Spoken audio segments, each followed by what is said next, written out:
There are CEOs that endorse candidates, and my CEO, he backed that other candidate, and I'm going to sabotage this company.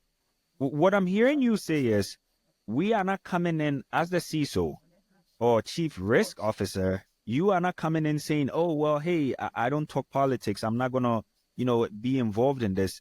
It's my duty to figure out where my company kind of falls. Is that what I'm hearing? The level of, I'll call it healthy paranoia that you need to employ as a modern day journalist is extremely high. It's not like journalists carry weapons on in ready fashion, right? And I would say that schools, hospitals, critical infrastructure, the retail, manufacturing, transportation industry, and China is prepared to wreak havoc on our critical infrastructure.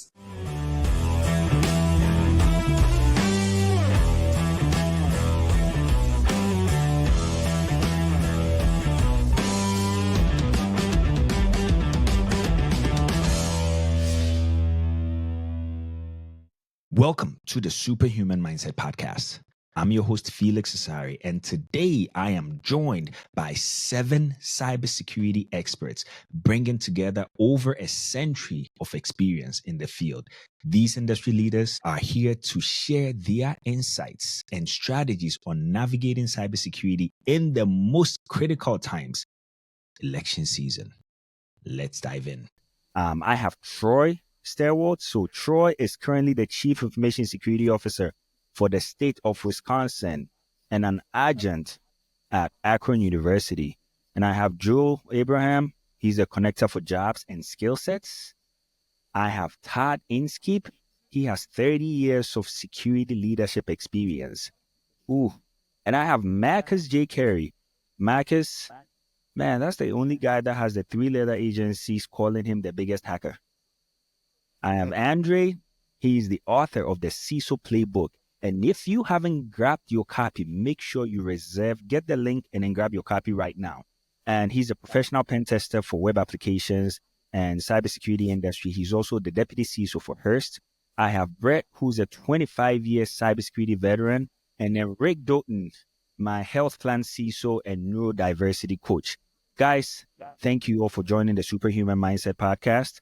And today we are going to talk about what's actually happening.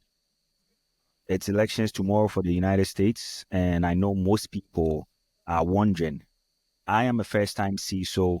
I'm a security engineer. What should I be doing? One, should I be scared? Should I even be worried? Well, look, if you're a CISO, you should always be worried, right? There's always something going on, and there's always a reason to be worried. So is tomorrow any worse than any other day, any different from any other day? It really depends on a lot of factors. The biggest one is, what are you protecting, and how has the election changed the profile of the assets you're trying to protect, the business you're trying to support? Troy, what are you seeing in your world? Increase in what we see every day, Felix, is that our adversaries are constantly checking all of our doors and windows. Across all states, we've seen an uptick, particularly in the swing states, been getting hit constantly. But we started this when the Republican National Convention started in Milwaukee, and that increase hasn't really subsided. I would say that right now what we're seeing is an increase in misinformation, artificial intelligence generated spear phishing, voice and video recordings that are fraudulent, that are intended to sway voters. The election infrastructure itself is sound. We're actively monitoring that from multiple agencies, and we have been for the last week plus. And at this time, there's no sense of being scared because the time for preparation is long past. We're already here. So any of the preventative and detective controls we have in place is where we are today. And I understand that we are the paid paranoid people in the cybersecurity realm, I think with just cause. But we can't be afraid. Whatever it is that's out there, we will deal with it either in preventative, detective, incident response, and recovery measures. Wow. So, Marcus, from your point of view, if I'm an attacker, should I be thinking, oh boy, it is game time? What do you think is going on in the minds of attackers at this moment? I think, as was just mentioned, the whole, misinformation piece. I think that a lot of organizations are going to be targeted by spear phishing and things of that nature related to the election, like polling station information. Stuff's going to come across that looks legitimate. Polls closing, controversial stuff related to either campaign, the stuff, the red meat that gets people clicking on stuff. So I would expect most organizations are going to fall victim to election related, clickbait. And we were just talking right before we turned the cameras on that this is actually an international thing. So everywhere there's an election, it's because since we're in a contentious environment politically, I suspect that most organizations, if you have a CISO there, they need to be telling people, watch out for salacious, crazy stuff coming across related to the election. It's going to be phishing, and I think we're going to see that probably for the next 72 hours, because we're doing this live the day before the U.S. election. So for the next couple of days, as long as this is a contentious, election season in America, for sure, you can expect a lot of red meat and a lot of spear phishing attacks targeting people.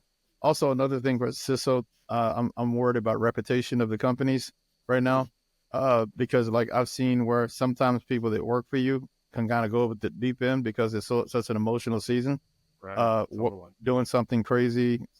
You don't want your employees at a polling station getting wild or some other weird stuff like that. We see it all the time where people do stuff in the public and then they trace it back to the companies, and that's a reputational risk as well. So those two things are what I'll be concerned about. Definitely, like on social media, like LinkedIn and things of that nature, people may be sullying the reputation of the employee by acting crazy online, on X, Facebook, whatever. So those are the kind of things that I'm thinking about, and those are the things I'm telling companies to be on lookout for, and warning my employees don't engage in that behavior. Yeah. Hope that makes sense. Wow. Yeah, that makes sense. So go ahead, Troy. Just to throw this out there, we've been seeing a significant increase in smishing and phishing attacks targeting phones through this, in addition to the normal channels. And I think that's a significant change in this election cycle. Is everyone else seeing something similar?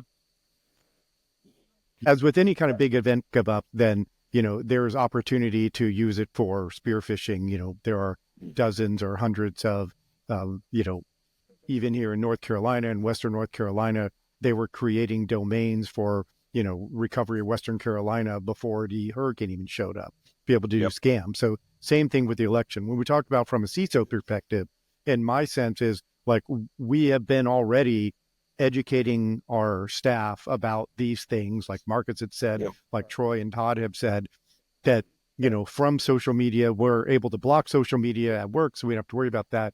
We're, educating them. I mean, happily, it was Cybersecurity Awareness Month in October, so we're able to do a lot of very targeted training for them to be able to say, hey, here are some things that are coming up. Here are some latest techniques. Yes, we have a campaign coming up. And to be able to, let them know about the types of things that they may be seeing. But I totally agree that, like, the misinformation aspect is going to be probably the biggest thing of this, as I think, Marcus, you had said, as we get closer to the closing, whether things are going to be sending out misinformation or trying to discourage people from going to the polls or dissuading people from going to the right polls. There's all kinds of things like that are probably the things. I mean, less related to the corporation, but as Todd said, it depends on your industry. Wow. So Dre, if I'm a CISO, based on where you sit, what do you think CISOs are not paying attention to right now? So I think industry vertical matters a lot. There are a couple of angles that I am focused on that have not been touched upon, so I will touch upon them. If you're in the business of protecting journalists, for instance, there's a very heavy level of attack directly against journalists to try to get them to do things that they may not do under normal circumstances. I can tell you that is, again, depending on your industry, that is a very real situation. And when these, and unfortunately, this spills outside of the digital realm in some cases. And if you're global in nature, you'll see a lot of the spilling over into the physical side, especially outside of the U.S. I mean, I can tell you, I've dealt with that in my past, and I deal with it now. Another angle is that if you're in the business of protecting live streaming services, especially tomorrow during the election, look, one side's going to lose. And the losing side always gets pissed off. And there are mechanisms now that are readily available. Like you can literally pay for a Mirai style botnet to create a layer 7, not layer 3 or 4, but layer 7 DDoS attack against an organization super easily. All you got to do is use a Bitcoin or use a credit card, and you're in business. And unless you have active protective mechanisms at layer 7 properly positioned, I assure you that's one of the attack vectors that is just absolutely devastating these days. Layer 7 DDoS attacks. And so, and you need no skill to kick that off. All you need is some money and a target. And so, really looking at some of those angles beyond what all of my peers have said, looking at those angles are areas that I'm focused on. Can I ask a dumb question for the non-practitioner? I understand layer 8, potentially is anyone will click on anything. And layer 7, what is that? Is the AppSec layer? So web applications, APIs, anything that's got transmission. Okay, I just wanted to get external. Yeah, generally speaking, transport mechanisms that are known communication protocols over the public internet.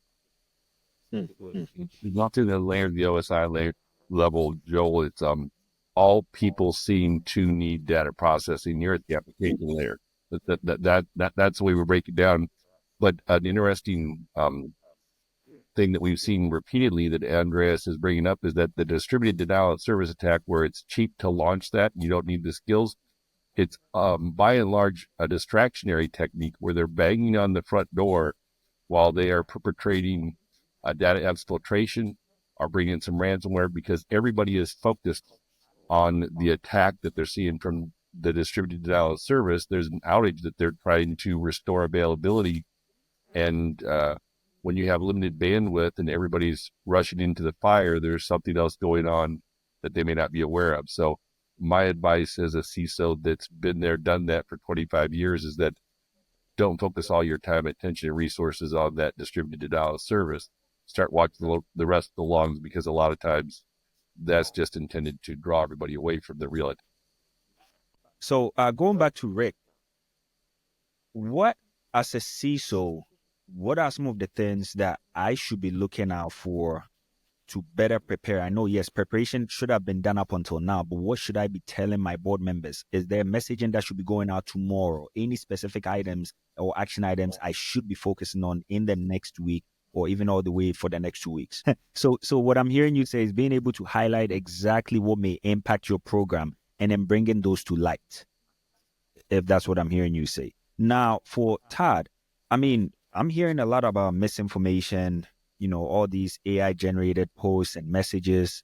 What does a CISO do in that case when you have folks out there that really need to go out and vote? I think it's a great question. The thing about the misinformation is there's so much activity going on out there in the world.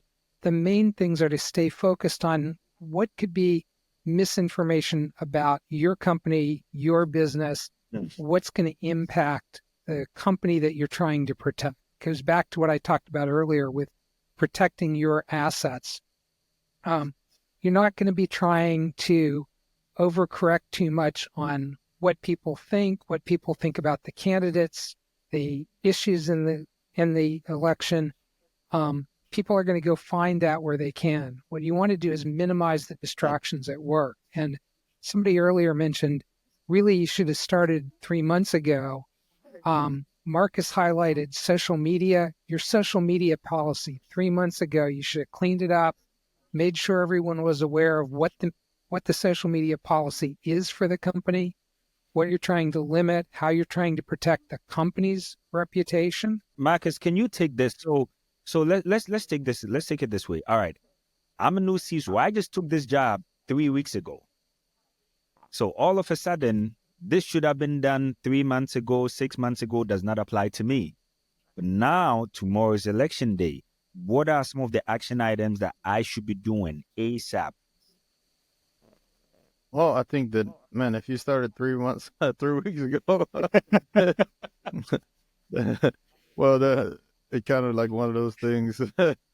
I guess but that Marcus, you so just there's have still a to. lot of people who aren't recognizing the potential risk points of everything that's going on, right? There's still people that are unaware that you might be able to reach out to now, because I see it every day.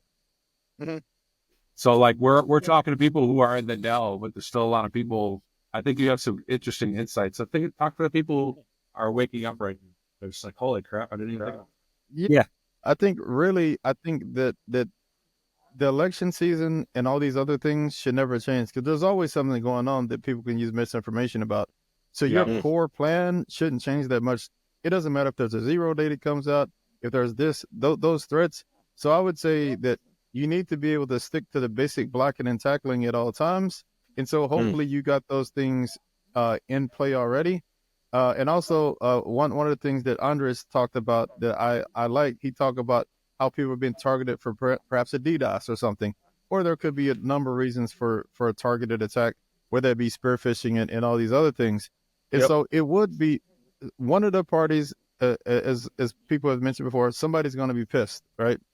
And Yep. what happens is you would probably want to have the wherewithal as a CISO to figure out kind of what side your company has on, if anything, because there are CEOs that endorse candidates, right? Yeah.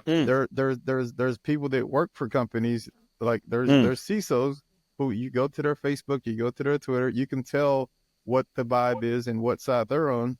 So, Marcus, And hold on for a and second. What I'm hearing you say is we are not coming in as the CISO or chief risk officer. You are not coming in saying, oh, well, hey, I don't talk politics. I'm not going to, be involved in this. It's my duty to figure out where my company kind of falls. Is that what I'm hearing? yeah, 100%. Because I Word mean, that. I don't think you police people's politics. By the way, I think they can do whatever the hell they want to, really.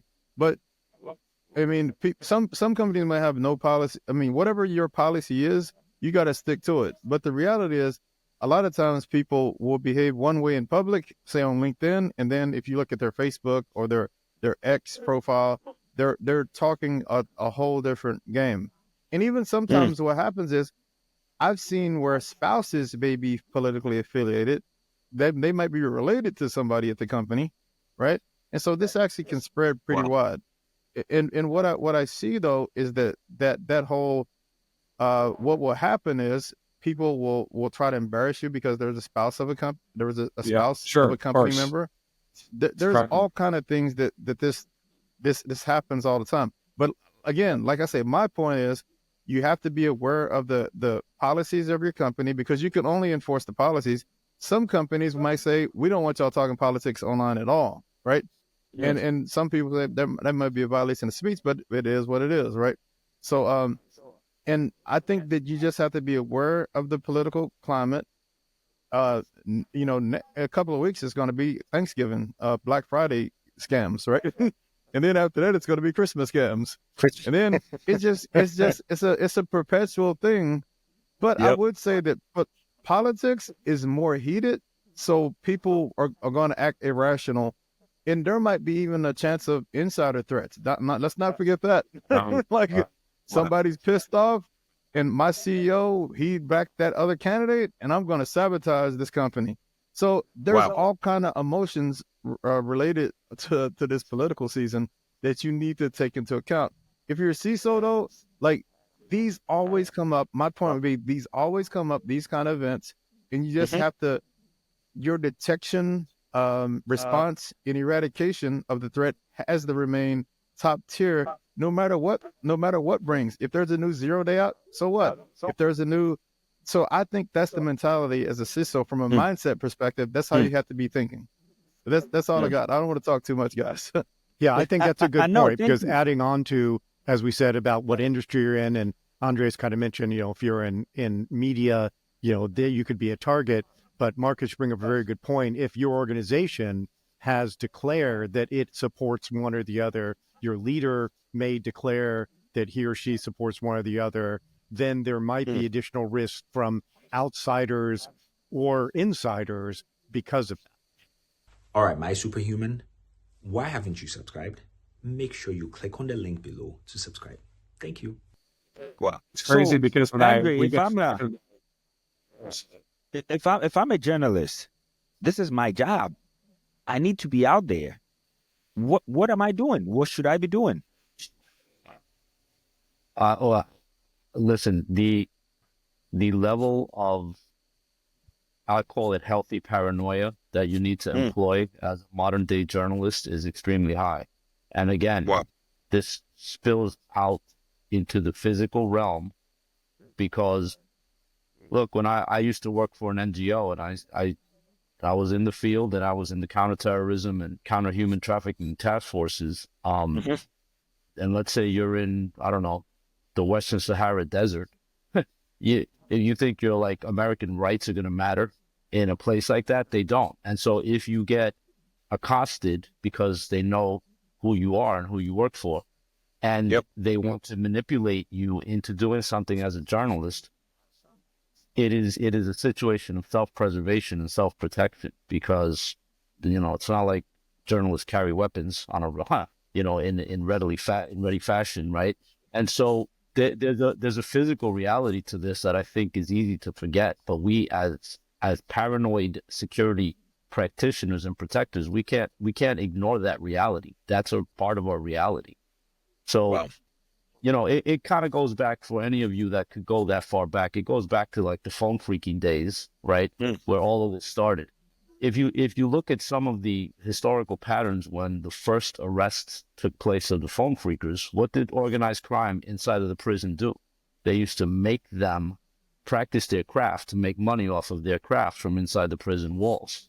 That still applies today, just in a different capacity, right? It may not be in a prison, but there's a physical reality. And the other thing is you have to understand that if you play, I spent 11 years in a building with no windows, just to give you some context. And if you play in that space, you know that there are no rules, right? And even if, for instance, you use point-to-point encryption on your phone with, like Signal or Telegram or one of those apps, what's to stop a nation state from grabbing your phone at an airport and actually dropping client-side software on your phone to, again, be able to manipulate you as a journalist? There are just realities to the vertical that you play in. So, Troy, I know you've actually been on the ground, boots on the ground. What are you seeing, especially for your state? Things that Andreas brought up is that the Pegasus malware was distributed and targeted a lot of reporters specifically to try to get compromise their devices. When you look at it, I have a different challenge because I have to convince legislatures that cybersecurity is truly a bipartisan issue, that Republican or Democrat, the cyber criminals do not care. They're going to hit all of our constituents with equal, with indiscriminately with increased severity and frequency, because most of them are financially motivated and they will perpetrate crimes of opportunity, which is what you've heard consistent across this esteemed panel here that we have, is that whether it is a natural disaster or an election, that is an opportunity for them to reap financial gain. And if they can discredit one side or another, or attribution is a really touchy thing in this day and age.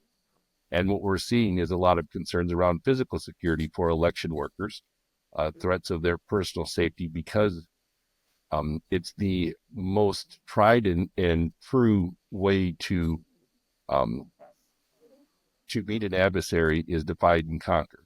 I think that our adversaries are using the polarization in our society today to drive a wedge and keeping us focused on the differences that we have to go at each other, because no one wants to take us on head on. They want to turn us against each other, and keep us distracted from the fact that we have more in common than we have apart, and that united we are an unbeatable force. If they can keep us fighting amongst ourselves, then we are weakened and we are an easy target for our adversaries. Wow. Copy that. Wow. Definitely a great point right there. Divide and conquer. So, Joe, from your Yeah. point as a connector of people, what are some of This is the awesome. questions that you, My yeah, do what I'm are some of doing the questions? being ADD waiting to speak, right? I'm inspired tonight because the good, the bad, the ugly of this discussion. One of the main pieces that every company forgets is that they have thousands of applicants that have applied to their jobs that they could reach out to and share better information right now in a way, but the information they share has to be key. If they're not going to do it, the adversary will do it, right? But you have a whole population of people that want to get employed there that you abandoned or you ghosted or you've done whatever, and they're not developing future talent of their companies, where this would be a great example to slow your roll and engage with a candidate you think is decent to say, hey, I know you applied here, look out for these things. They will be eyes and ears and a good one for your brand, but you have to treat them well. If you ghost them and treat them like shit, or you leave up your job postings that are ghost jobs or dead jobs, or, the same job for 12 months, I mean, that's a morale thing. You don't need to do that. You could figure out your posting in a different way. But that's what I learned tonight as far as, one of the things that you want, some something that would be actionable for everybody. Let the security folks and whatever talk to the HR department. I'm dyslexic, so for the neurodiverse coach, I may be a candidate, but just make sure it's legal what the hell you want to say, so you don't embarrass the company, but you have a whole population of people that want to hear from you that you've neglected. How about Well, that? and I think that's actually a great segue. Because looking at Marcus, looking at Andreas, it's sort of like Brian Miles from Taken, where it's like I have these special set of skills. It's a small market. Can't screw these people over. A lot of these people are dangerous in a way, right? It took me 15 years to get into the circles where most people don't know these people exist, right? And it's based on trust. Yeah. So Thanks for sharing population, that. yeah, hope that Yeah. helps. So, yeah, that definitely helps. And I'll go to Rick for this one. Speaking of, like, actually in this time, I know someone like Troy has been working nonstop. Dre is traveling back and forth. Like, literally, this time is not a time for sleep. What are some of the things that you would tell security practitioners and security leaders, especially from now? We just identified we have this, we have elections, we're going to have Thanksgiving coming up, we're going to have Christmas. It's going to be chaos. What are some of the things that security practitioners should be looking into, especially for their mental health, and then ensuring that they are at top-notch performance? Yeah, no, and I appreciate you bringing that up. I was Troy, or I'm sorry, Joel, put in the chat the RSA presentation I did on neurodiversity. It's on their YouTube channel, Thank you. so you can watch Mhm. that. And Perfect. then I have also dozens of podcasts and articles and things about that otherwise. But it's important for people to be able to find the balance. I'm also a yoga teacher, and so realizing that it's real easy for those of us who are neurodiverse and ADHD, including ADHD, to get hyper focused on something, and you kind of stick with the thing and you just work on it, and you forget to eat and you forget to sleep, and time passes very quickly. And so making sure that you put in timers to be able to say, okay, so either, I'm going to set off a timer, so after 2 hours, I'm going to take a little break, or have somebody kind of pull me away from it, as there are so many things that we can be focusing on that, or researching or trying to do intelligence gathering, that, remember to take care of yourself. I mean, it seems kind of silly to say, don't forget to breathe, don't forget to eat, don't forget to sleep, and make sure you watch out for your peers as well, to make sure that they aren't getting too overloaded and too burned out, because burnout is a huge thing. And, I have a statistic somewhere about, like, how much money is lost due to burnout. And it's not, we get so driven by trying to do more hours, or try that we start to get inefficient, and then it takes us more hours to fix things, that if we were, well rested, well fed, and well caffeinated or medicated, then we were probably more efficient. We wouldn't have to spend so much time and then have an hyper focus. Wow. It's one of the Wow. one of the Brett, things. can you go ahead? Yeah, one of the things we get to learn by having been in this business for 30, 20, 30 years is that there's always another day. There's always more time to do something. There's always something else that's going to come up that's going to seem important. And it's really, really important to prioritize your health, your family, things that are really going to matter, because in 3 years, no one's going to remember that you pulled an all-nighter the night before Thanksgiving because you were worried about a hacking threat. But Todd, we have been told. I remember my days as a security engineer. It was really drilled into my head. All it takes is for the bad guy to be right one time. Nope, And that's we not. are done. That's the But old that's not mentality. true. We started shifting that 15 or 20 years ago when we started saying it was when something is going to happen, not if. And so when something happens, and this is the biggest paradigm that we've started to see in the last couple of years, is planning for resilience, building systems that are resilient, that recover quickly, building processes that will deal with resilience, building processes and training people to think about resilience while they're designing systems, while they're planning systems. If you're resilient, something can go down, great. But if I've got a cloud application and something goes wrong with it, I turn it off and I spin up a new instance. And I've got all of the tools built into DevOps to be able to spin up a new instance pretty much instantly. And the key becomes, what data do I need? What data might I lose? And have I engineered my application in a way that's going to be resilient to those losses? We hear it all the time. I think Sunil talks about the DIE paradigm, right? Being able to build systems that are ephemeral, that can come back. That's what we need with our resilient systems. And that's why we have a mindset that says, look, I've got to be able to take a break. I've got to have a deputy that can pick up for me. I've got to have systems that are resilient. Yeah, also kind of, I mean, totally agree with Todd. And I think it kind of goes back to what I always rant about when I get on is podcasts, is talk about, we need to remember that the industry is not a single unit. We have the Fortune 500 and we have 5 million other companies, and you have the haves and have-nots. And, you know, those of us in very large, well-funded, well-staffed companies don't have the challenges, and it's not like, if exactly as Todd said, you know, if they do get a foothold, that doesn't mean they own us. You know, we still have a lot of control over it, but 99% of the world does not. And they're wide open and they don't have people to protect them. And that's why, you know, folks like Todd doing virtual CISO work are helping them and develop their programs, because they don't have the people for it. And so it's whatever, you know, parallel universe that you are in, with the resources you have, the threats that you have, and how you can manage them, 99% are not in a good place. But our industry seems to focus on, you know, the ones who have at least something, and how we can spend more money to get better. A couple concise statements, right, following along that, is that Todd's hitting it right, but it's not just about the CISO. Any CISO is only as good as the team that they're privileged to lead, and it's about building resiliency within the team as well. Everything can't be a firefight, or you will have them burned out, and they will not be at peak when that event actually occurs.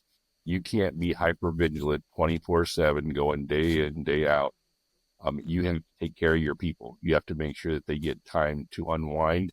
And Rick, I did not know, we've had a couple conversations that you were a yoga instructor, so I'm going to throw you this bad dad joke, is that I get up in the morning and scare the shit out of myself looking at what the cyber actors have been doing while we're sleeping. And I've been practicing yoga for about 10 years. And I believe every CISO should practice yoga, because it's better to get all stretched out than bent out of shape over things we cannot control. Yep, and learn how to breathe. Most people do not know how to breathe. Dre, For the I want to meditation, talk to you about practicing yoga, man. Are you Nah, going to be doing no. yoga? No way, man. I'd just rather keep throwing people. 42 years in judo has taught me that my outlet is not to relax, it's to slam people. So you know what? You guys can keep that stretching stuff, man. It could be your Kemi, Andrea, because Dr. Jack Prun used to throw me about 10 foot in the air in Aikido, and I've studied 4 different martial arts, so I'll let you throw me around for a while. Everybody needs an outlet. I do want to touch upon. I do want to touch upon something. Todd's points are entirely valid, but they are not industry agnostic.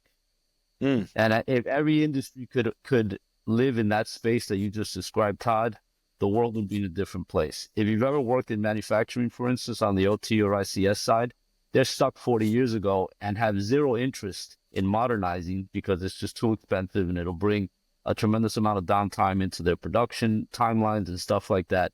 There's no resilience that was ever factored in 40 years ago. And so if you, and I invented 3 cybersecurity products for that exact space.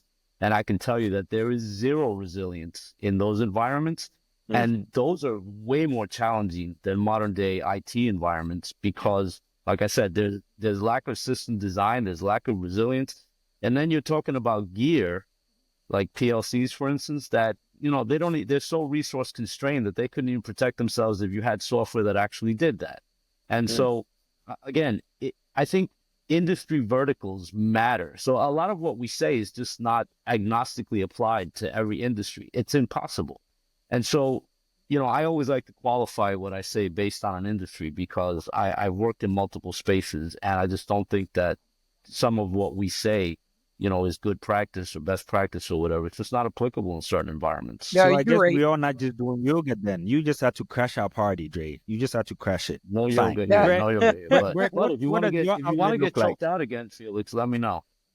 And- Brett, what does the outlet look like for you, Brett? I want to go to Brett for this. Can you hear us, Brett?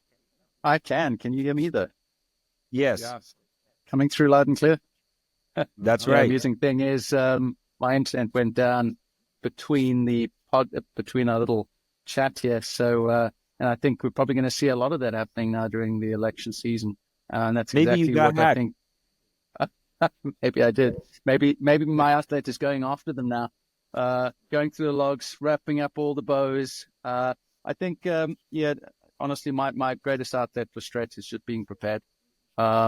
It's about crossing the T's, dotting the I's, making sure that my estate is hard and done as much work as I possibly can do in advance. That the best way for me to release stress is knowing that I've done absolutely everything I could have done in preparation for something. Wow. I don't even have a comeback for that. But Todd, you were going to say something. Well, I was going to pick up with Dre's absolutely right. I mean, there are certainly industries and there are systems in multiple industries that are very brittle that you can't deal with as ephemeral or as you'd like to. That doesn't mean that you can't practice and plan for what happens when, what happens if.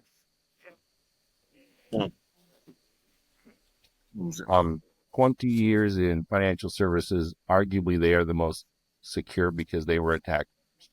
Like John Dillinger said, why do they rob banks? Well, that's where the money is. So they got started on it. Regulation, as I teach my class, is a lagging indicator that left to their own devices, most organizations would not invest the money to have a mature program. And across the retail, manufacturing, they lagged. I then went to healthcare. They are way behind, and most of their biomedical devices are very similar to the OT devices that they're talking about. I went through industrial control services with the old SCADA systems. There was no secure by design, even though I pulled my class and we found that secure by design was first coined in 1972, and here we are talking about it in 2024. And when you look at most of those systems and our critical infrastructure, I do not think that Jen Easterly or Director Ray perjured themselves. Nor do I think that they intended to cause panic when they testified before Congress this year and said, quote, China is prepared to wreak havoc on our critical infrastructure, and that they found malicious code at least 5 years old. And we still can't get people to take action because by and large, we are a reactive society. We don't fix bridges until they fall down. Lurie's Children's Hospital in Chicago was down for 3 months. Eastern Tennessee Children's Hospital is having lawsuits now claiming negligence because children died as a result of the cyber attack that they incurred. Our healthcare professionals cannot scale when they don't have access to electronic health records and have to go back to charts. In Wisconsin, we've had over 20 schools hit, and I would say that schools, hospitals, critical infrastructure, the retail, manufacturing, transportation industry, and I'm going to go out there, and this is my own, but by and large, state governments have not invested the significant amount of resources necessary to have a mature program. And what you're going to find is that our adversaries look for soft targets, any and all. They're indiscriminate. If you're a soft target, you're going to fall victim. Okay. So if you're a soft target, you're going to fall victim. Now, I know, Marcus, you talked about, AI generated images, video, voice, all of that. And then Troy just talked about investments in this. Do you even think it's worth companies investing in trying to prevent AI generated scams, AI bots, agents, all of that? All right, cool. So I think, again, I'm going to stick to my guns and repeat what I said earlier. I think that, yes, some AI generated fish are going to be better because sometimes, like now, you don't have to be a native speaker to craft a good fish, right? Or something like that. Now that most of the AI's things, they have web, you can do a web thing. Now you can actually do this. You can go to Chat GPT, say, search for documentation on this company and craft me a good message, an intro message. You just say intro message because I want to sell them something, but it could be a fish, right? So it can actually do all the research for you in one fell swoop.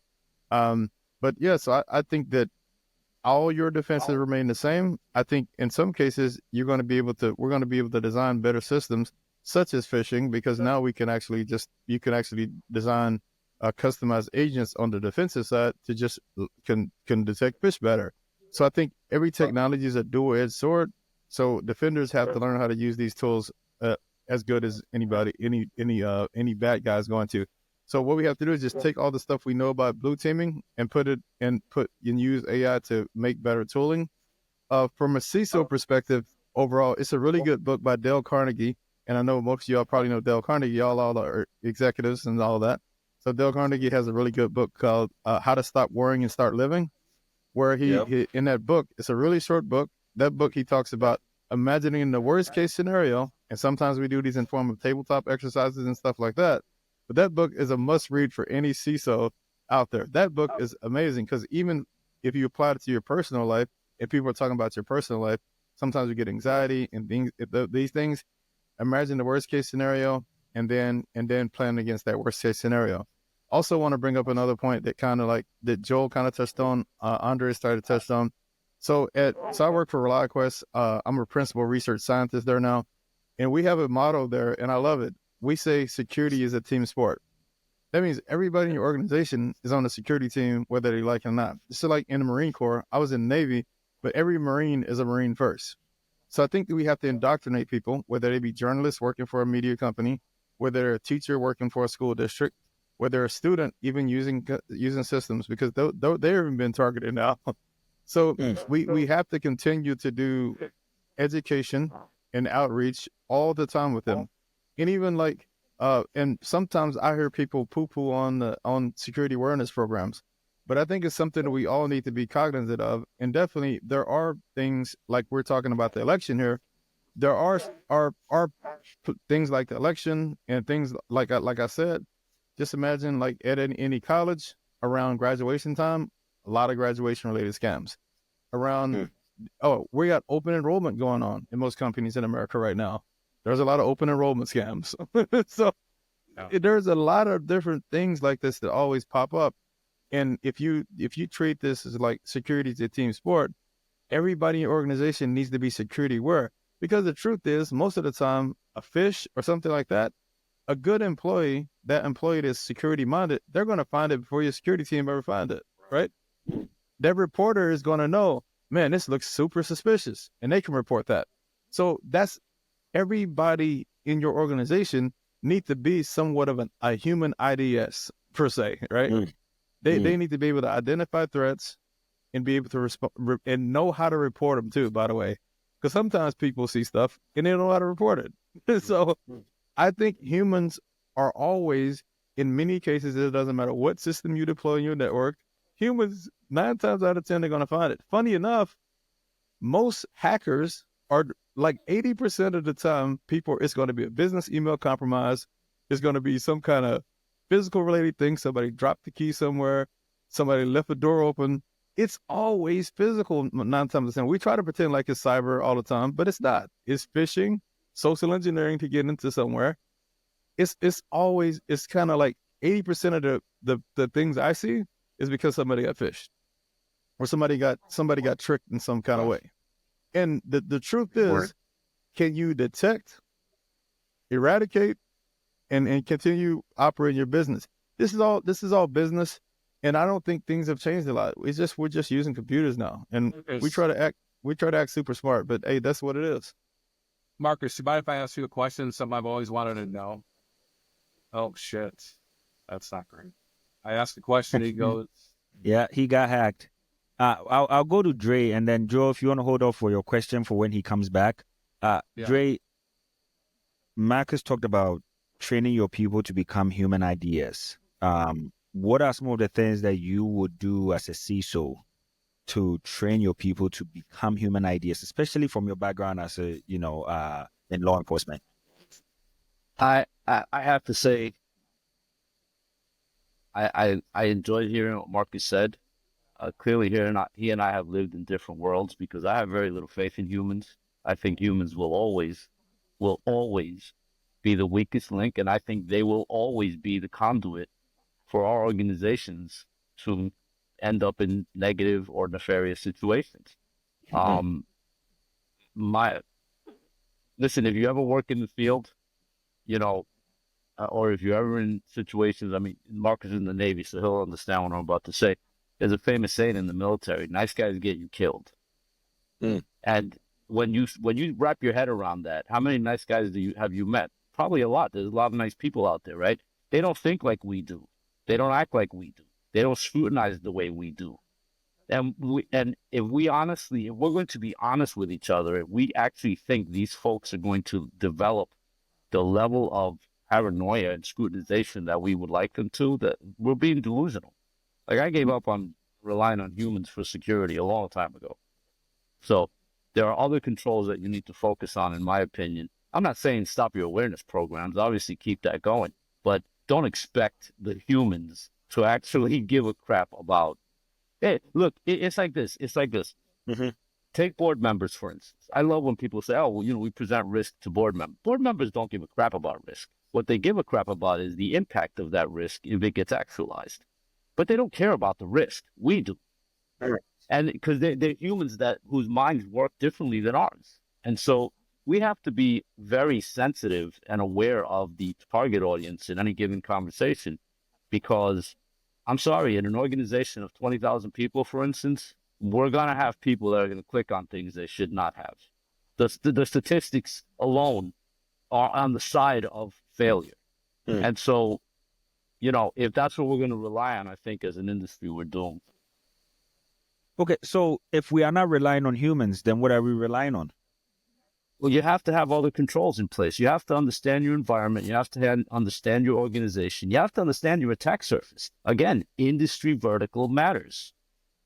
We don't all have the same attack surfaces. We may have some commonalities across our attack surfaces, but let's just be realistic. Take the manufacturing case that I brought up earlier. Manufacturing environments have areas of risk that a bank may not have. Maybe they do. Maybe they don't. Point is, the industry vertical, I feel, matters. Once you understand your environment, then you can have a sensible conversation about the controls and the protective mechanisms that need to go in place. Yeah. I think there's a couple of basics, Felix, that we can probably apply during this season. I still think phishing is going to be one of the big angles, and just advising staff to avoid clicking on dodgy links, to go to trusted news sources, to recommend using personal assets for visiting and tracking down election-based news, because everybody's going to be desperate to find out what's going on. And they're going to be, and anything that somebody else can use to encourage somebody to click on a link, which is portraying further information, is going to be used for other nefarious purposes, not always for election interference, but actually just using the election as a mechanism for their own outcome, their own purpose. But I think there is a couple of tools that I found quite beneficial during these windows of time, because, and I can't remember who mentioned earlier, I think it might have been yourself, Marcus, that mentioned the the domains that have been registered as mechanisms to influence these elections. Now, those are newly registered domains. Things like Umbrella, and there's a couple other tools that do this, can block on newly registered domains. And that's a quick, easy win for things that are taking place during an event, like a hurricane or something like that, when people are spinning up domains to harvest off a bad event. This can just simply protect your staff from visiting those sites. But it just starts with it does start with a little bit of education. It does advise them, hey, you are going to see a lot of these things coming. Smishing is a tough one because it's a difficult channel to protect, but the email is something. So if you can encourage some sort of mechanism where they can actually report those and then use your team to have a playbook where they can go through and reach into mailboxes, delete these mails and stop it from happening. And then just having some sort of mechanism where you can communicate that to the staff and say, okay, we have seen this campaign. But then at the same time, just being aware if you keep on using these communication methods, you do desensitize your staff to an attack that might be happening at that point in time. And the last mechanism is some sort of EDR protection on your endpoints. So you can actually understand whether something had been dropped onto those endpoints at the end of the day, what actually happened, and can you actually remove it afterwards? Okay, so I wanna take this a step down and then talk about every one of our listeners that are going to be watching this on LinkedIn. Most of them are not cyber practitioners like ourselves, so they are listening to us and probably freaking out. I'm already getting some messages going, oh boy, what am I supposed to be doing? So we can kind of do a quick roundtable. I mean, if anyone has any tools, any sites that they use on a daily basis for people that are not practitioners, what should they be looking at? I mean, I'll say that, because I just did this for Cybersecurity Awareness Month, is, to my layperson staff is, the thing that we always say, make sure you're not reusing passwords. Make sure you use a password manager, and make sure that you keep, you are tracking those credentials. And, of course, using, multi-factor on all things that allow it. So those fundamental things, going back to, just, the thing that most things that we're seeing now are stolen credentials from password dumps. And so I would say, like, if you did nothing else as a, to your aunt or your sister or your brother or whatever, it's just make sure they're using long, complex passwords that are managed by a password manager and generated that way and are not reused anywhere else. Right. I got a tip to share people that always comes in pretty handy. I think you should always have there's a couple of things. Recently it was an AI attack that there was like people, it was a big financial thing where they had like a pre-shared password or even just a word to verify I think I might have just dropped. Did I lose you? Oh, okay. I thought that was me. Okay, yeah. Yeah. And then I saw Todd move. I'm like, oh, okay, it's not me. No, half the time tonight it's me. Half the time it's somebody else. I don't know what's going on with the internet. I know, I'm mine too. Speculate. Mine went dead, but I think it was because I was on a VPN and that went away, so I came back on my other computer. But yeah. Okay. So all right. While we wait, Dre, I think you are speaking on mute. Go ahead. Yeah, you back, Dre. Go ahead. Oh, I didn't click on mute, but I was just joking that I'm on hotel Wi-Fi and it's stood up better than some people's home networks, apparently. Ouch. I guess Felix, all I have to say Fair enough. It would be the tried and true. If you're at your computer, mouse over the link. Don't just click on it, mouse over it. And if it looks sus, don't click on it. Yep. That's where I'm 50-some years old, and that's worked for me. Probably the best thing I've ever did. Stop looking. Do it on your phone if you don't recognize it, so you don't need to click on it. You know what's interesting with that? We assume that people's first language is English. What happens when they're not? Right. Right. Like I'm an immigrant. My mom doesn't speak English. That won't work. Like I've tried. And you translate that then? Because that's really the best thing, right? What do you say, mouse over? Yeah. What is that? What'd you say? Well, no, I'm saying like if they look at a URL, right, and they don't speak English, what's the difference if one character looks off or not? Like, it just doesn't register Yeah, in the brain Like of if somebody it's Bank of whose America English is wrong, not. yeah, Yeah. got it. yeah, URLs are, despite supporting multi-characters and multi-alphabets, um, they're overwhelmingly English. But the key I the mean, key here is, as Rick points out, it's the basics. Make sure your phone, your computer, make sure it's up to date and patched. Those are things everybody can do. It's not very sexy. It's not a new tool. It's not cool technology, but get your passwords and MFA right, as Rick says. Get your systems up to date and patched. Keep them up to date and patched. It's just the basics are one of the most important things. Hey, can y'all hear me now? Yes. Yeah, I don't know. welcome back, Marcus. Man, I don't know when I stopped up, but what I was trying to do is make a point real quick. Is that Yep. maybe have some kind of pass, like definitely from a financial perspective, your CFO, make sure that you have a alternate means of communications with them, and maybe even a certain password or something to use, because even if they use AI or something like that, they're not going to know that secret little password you have to confirm that it's authentic. And this is something like going back to Andres, where he's from. There used to be stuff like that where you had some kind of way to color of the day. you had to be The color of the day. yeah, you had to be able to verify somebody in an alternate way. And also, like, that can be even text messaging somebody to say, hey, is this really you on that email? So these are like basic little things that you can do. And I think that also it's important that if you have somebody that's tech savvy, don't be afraid to run it by somebody. Sometimes people feel like they're dumb if they do something, right? So even the sooner you let somebody know, maybe before you click something, ask somebody, right? Don't be embarrassed, right? And like a lot of security teams allow them, you can forward an email to a spam box or something like that, or some kind of abuse mailbox internally. It depends on your program, right? So most big companies have a phishing thing. I know that some people don't have that, but just try. Don't be afraid to ask a question. Is this okay to click? And then also, after you click it, oh snap, don't be afraid to say I clicked something. So what you'll see is they know they did something. They know they did something, and then they don't tell nobody. And then at the same time, the scammer or the hacker is just running their plays. So as soon as you recognize ask before, and then if you make a mistake, don't be afraid to admit you made a mistake. That's what I have to say. Is just communicate with other humans. And Andres, I think people are literally the mother of all F-ups. But we have to give them a chance. We have to give the old college a try. And we gotta give them a try.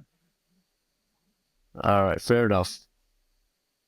Wow, somebody actually convinced Andre. Wow. Come on. Hey, he's smiling too. Okay. Listen, I just try to. I think we are almost. I try to look at all the angles, man. Like, that's all. I love it. We are almost at time. I want to go do a quick roundtable for, everyone, kind of your last words too, and you can pick whichever vertical, because, today we are learning that the vertical that you are in, your industry vertical, actually matters. So quick roundtable, last words for anyone in any part that you want to pick. Todd, you want to go first? Sure, I'll jump in, and I would say across every vertical is keep learning, keep looking, keep learning, be curious. And I love what Marcus was just saying is talk to people. It is hugely important in preventing scams and other issues. Talk to people, especially inside your company. Well, okay. Joe, what you learning? What you got? I guess what I would say is, just following up on what Marcus said, my parallel would be is that if you're afraid to admit you've made a mistake and you're scared of repercussions from your company, that may not be the company you want to work for. Wow. Okay. Troy, what you got? Following up on that, I led a CISO roundtable in Atlanta meeting over in Milwaukee recently. Then a friend of Joel's and mine attended that one. It was talking about creating a culture, because If you have a culture that is punitive, people aren't going to report it. You need to foster a cybersecurity aware culture that has some positive reinforcements and creates a culture where individuals are comfortable coming forward and saying, hey, I made a mistake. One of the members at the round table, the CFO, had clicked on the link and came forward and admitted it, owned it, and set the culture and started rewarding. When I was at Westfield, we gamified it. And there's another point I want to make here that the group's been hitting on account compromise this year. It's the first time that it rivals phishing as the initial attack vector. Previously, it wasn't like that. But one of the things we did at Westfield was that we would have a big Fisher award, and whoever hit that phishing button and reported the most that identified it, we took a picture of them with a big marlin, and they got a dinner for two at the clubhouse to give some positive reinforcement. The other thing I would throw out is that secure email gateways, even the best ones out there, can only stop about 94, 96% of the phishing emails that are out there, and that's if they're properly tuned. When the volume went up 500% at the pandemic and it stayed there, that means the numbers that are getting into our end users' inboxes are increasing exponentially. With artificial intelligence, that's going to continue to rise. You'll find that secure email gateways, and I believe that it's a multi-pronged attack, and that both Marcus and Andreas are correct. Secure email gateways alone aren't going to be sufficient. You're going to have to look at some solutions like abnormal security or Splunk attack analyzer on the back end, where you can automate that response and continue to educate our end users, because cybersecurity is a team sport. It takes a multi-pronged approach, and no one solution is going to be the correct answer for all attacks. Nice. Rick?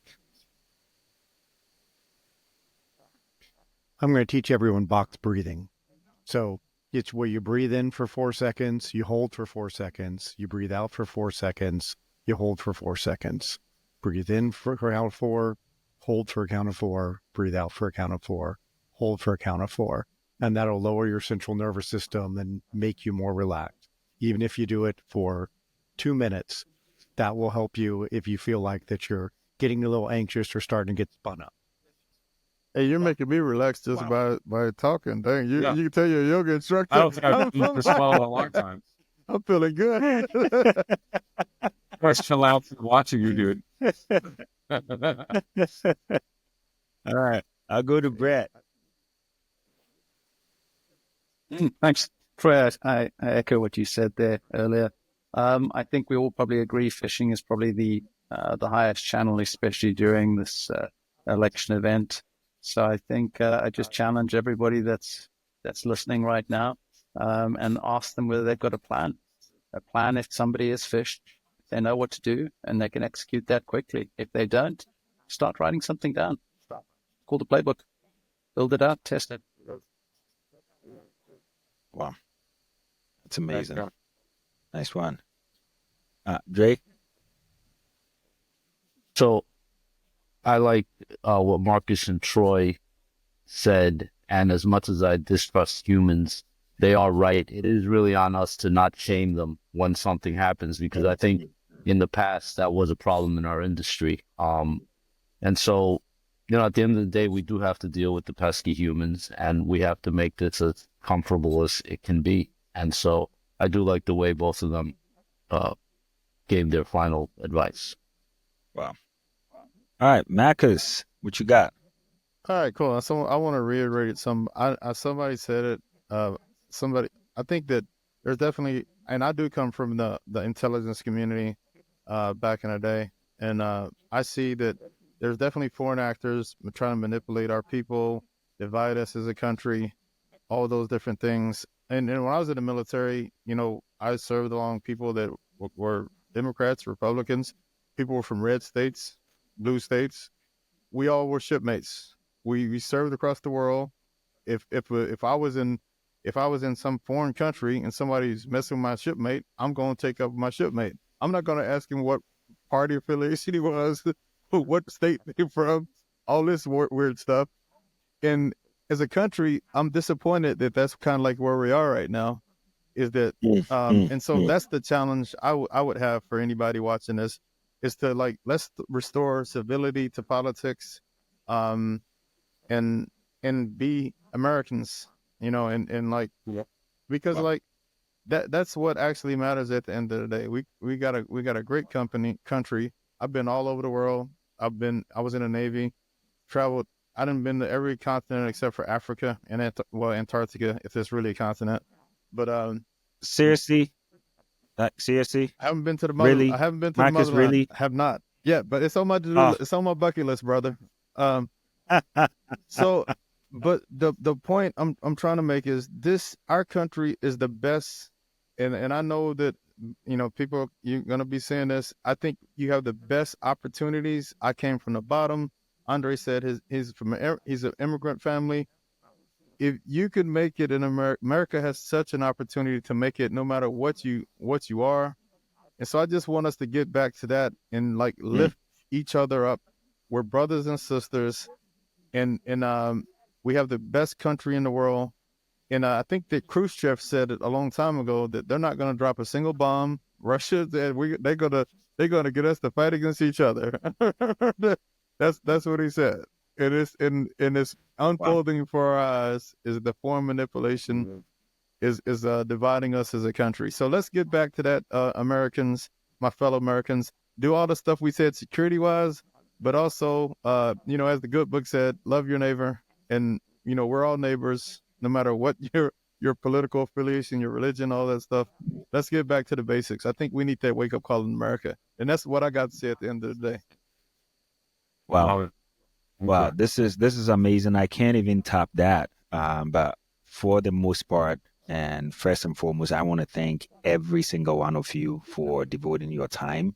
I know this is a crucial time, and every one of you showed up and shared, gave us a lot of insights. I am humbled, and I'm really glad that every one of you could make this time. To everyone that's listening to us, man, a lot has been shared today. It's just so much. I mean, we talked about misinformation, AI generated phishing scams, Smishing, reputational damage, a whole bunch of stuff. But the underlying message that every one of them shared is, let's remember that we are all humans at the end of the day. And the most important thing is, one, to find balance, and remember that we cannot divide and conquer. Let's not let elections, Thanksgiving, Christmas, all of that come in between us. Let's just remember that we are humans. And just like you said, the good book says, love your neighbor as yourself. Let's watch each other's back and make sure that we are doing everything that we can to move forward. I appreciate everyone for joining this. Man, this is good. Thank you all. Thank you. Love it. Really.